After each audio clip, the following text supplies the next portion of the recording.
Mudfog and Other Sketches by Charles Dickens. Read by George Doyle. Part 1. Public Life of Mr. Tulrumble, once Mayor of Mudfog.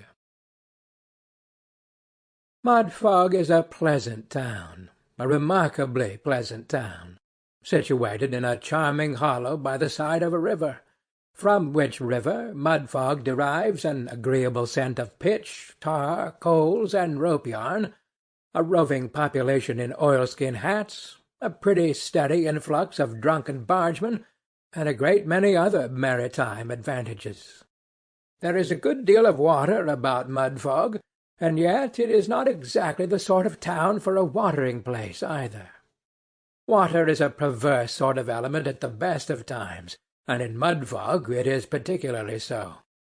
In winter it comes oozing down the streets and tumbling over the fields, nay, rushes into the very cellars and kitchens of the houses, with a lavish prodigality that might well be dispensed with.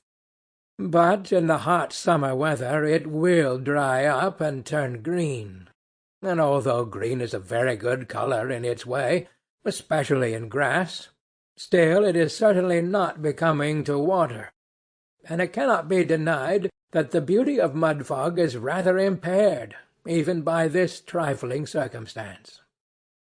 Mudfog is a healthy place, very healthy. Damp, perhaps, but none the worse for that. It's quite a mistake to suppose that damp is unwholesome. Plants thrive best in damp situations, and why shouldn't men? The inhabitants of Mudfog are unanimous in asserting that there exists not a finer race of people on the face of the earth. Here we have an indisputable and veracious contradiction of the vulgar error at once.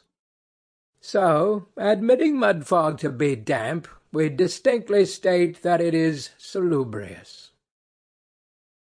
The town of Mudfog is extremely picturesque.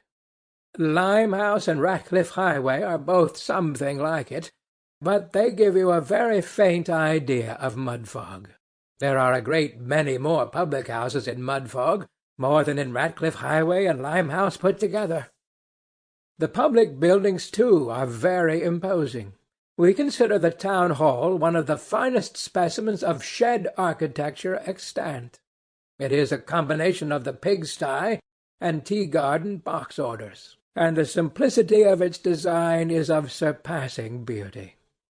The idea of placing a large window on one side of the door and a small one on the other is particularly happy. Sample complete. Ready to continue?